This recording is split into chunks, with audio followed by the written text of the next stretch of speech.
ગીત ગોવિંદના રચયિતા જયદેવ ભૂપતરાય ઠાકર, માર્ચ 2024. ગૌડેશ્વર મહારાજ લક્ષ્મણસેનજીએ રસકવિ ભક્તકવિ કવિરાજ જયદેવ પાસે કૃપા પ્રસાદ યાચતા કહ્યું, આપ ગીત વાદ્ય નૃત્યના શિરોમણી છો, તો એવું પરમ રસેશ્વરનું ગીત આપો કે સંસારની જીભ પરથી બીજા ગીત ઉતરી જાય. એવો રસ જમાવો કે એ સંસારના સર્વ રસને અલુણા કરે. એવો શૃંગાર દર્શાવો કે સંસારના અન્ય શૃંગાર પ્રતિ ધૃણા છૂટે. 5 ઇન્દ્રિયો આસક્ત બની જાય, પ્રાણ સર્વસ્વ એમાં ડૂબી જાય. કવિ રાજેશ્વર જયદેવે ત્યારે કહેલું, ગૌડેશ્વર મહારાજ, તમારી વિનંતી સ્વીકારું છું. જીવનની આકાંક્ષા હતી જ એકાદ જીવન ધન સમૂહ મહાકાવ્ય પ્રભુ ચરણે સમર્પી જવાની. હા, દરેક હૃદય રાધાની મૂર્તિ બની પ્રીતમને પામવાની રાધા જેવી વ્યાકુળતા જગાવી દે, એના માટે સંસારના લોક મર્યાદાના ધર્મના બંધનોને ફગાવી દે તો પ્રભુ જરાય દૂર નથી. આવું ભક્તિ શ્રૃંગાર ભર્યું મહાકાવ્ય હું રજૂ કરીશ. રાજન, ભગવાનનું મહાકાવ્ય એટલે માનવી. જગતકર્તાએ એમાં જે કવિતા ભરી છે એ બીજે ક્યાં? જે એ કવિતાનું સૌંદર્ય પારખી ન શકે એના માટે બધું શબ્દાડંબર. ગીત ગોવિંદનું મંગલાચરણ પ્રારંભ આમ થાય છે, વનભૂમિ અને તમાલપત્રોના વૃક્ષો શ્યામ બની ગયા છે અને આ રાતે ડરે છે, તેથી હે રાધા, તું જ આને ઘરે પહોંચાડ. નંદરાય સ્વયં રાધાજીને આદેશ કરે છે.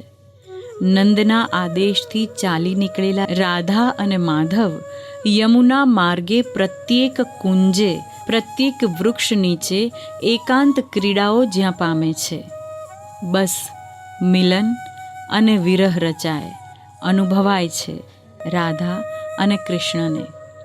પુનઃ રાધા અને કૃષ્ણનું મિલન થાય છે. રાધા કુમારી ભક્તિભર્યા જયદેવજીને પૂછતી, આચાર્ય, આટલી રૂપવતી ગુણવતી રાણીઓ હોવા છતાં ભગવાન રાધા પ્રત્યે કેમ અતિ અનુરાગી? એનું કારણ નિષ્કામ ભક્તિ. રાધાનો પ્રેમ અવિરત છે, હેતુ વગરનું હેત. જયદેવે પ્રેમ ભર્યો રાધા કૃષ્ણનો વ્યવહાર ગીત ગોવિંદમાં ભરપૂર ભર્યો છે. જયદેવ કહે છે, હે મહારાજ, હું જાણું છું કે આજના સંસારને શુષ્ક ભક્તિરસમાં રસ નથી. કામસૂત્ર આદિમાં રચાયેલો શૃંગાર પણ જીવન માટે હિત કરતા નથી. શૃંગાર ભરી ભક્તિ અને ભક્તિ ભર્યો શૃંગાર જ સૌને તૃપ્ત કરશે. રચના કરી ગીત ગોવિંદની, પ્રેમ લક્ષણા ભક્તિની અદ્ભુત રચના. આજથી 1100 વર્ષ પહેલાં કવિશ્રેષ્ઠ જયદેવનો જન્મ થયો હતો. બ્રાહ્મણ પરિવારમાં માતા રમાદેવીની કુખેથી અવતર્યા. પિતા ભોજદેવના કેન્દુલી નામના નાનકડા ગામમાં. ગીત ગોવિંદ એક સુંદર કાવ્ય છે. જય પરમ સતી પદ્માવતી, પરમ ભક્તમ જયદેવ જય. જય પરમ લલિત લીલા કવન, પરમ પુરુષ રસદેવ જય. ગીત ગોવિંદ વૈષ્ણવ ધર્મનો ધર્મગ્રંથ બનવા સુધીની ક્ષમતા, યોગ્યતા પ્રાપ્ત કરે એ જ આ ગ્રંથની ઊંચાઈ દર્શાવે છે. પ્રેમસભર, ભક્તિભર, ભાવસભર શૃંગાર હોય તો તે આધ્યાત્મિક દ્રષ્ટિએ યોગ્ય ગણાય. નિર્મોહી, વિદેહી, નિસ્પૃહી થવું સરળ નથી. ગીત ગોવિંદ અદ્વૈતની ક્ષમતા ધરાવે છે. કૃષ્ણ રસેશ્વર છે તો રાધાજી રસેશ્વરી છે. આ બંને પાત્રો શૃંગારને વિશેષ રૂપે મઠારે છે. ગીત ગોવિંદની રચના થઈ તે કાળમાં મહારાજા લક્ષ્મણસેનના દરબારમાં પ્રસિદ્ધ કવિ ગોવર્ધનના શિષ્યએ ગીત ગોવિંદની ટીકા રચી. અરે, મેવાડપતિ રાણા કુંભાએ રસિકપ્રિયા નામક ટીકા રચી.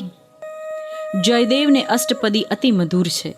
અષ્ટપદી દ્વારા દશાવતારની સૌને અનુભૂતિ કરાવી. આ અષ્ટપદી રથયાત્રાના દિવસે ગાઈ તેનું ગાન પુનઃ પુનઃ હૈયામાં ઘૂંટાતું જયદેવની પ્રેમની ઉત્કટતા, પ્રેમની દ્રઢતા, પ્રેમની વિહળવતા વ્યક્ત કરી. ભક્ત કવિ કવિરાજ રસકવિ જયદેવે માતા પિતા અને કવિ બંધુજનને ગીત ગોવિંદ અર્પણ કરી કાવ્યની સમાપ્તિ કરી છે.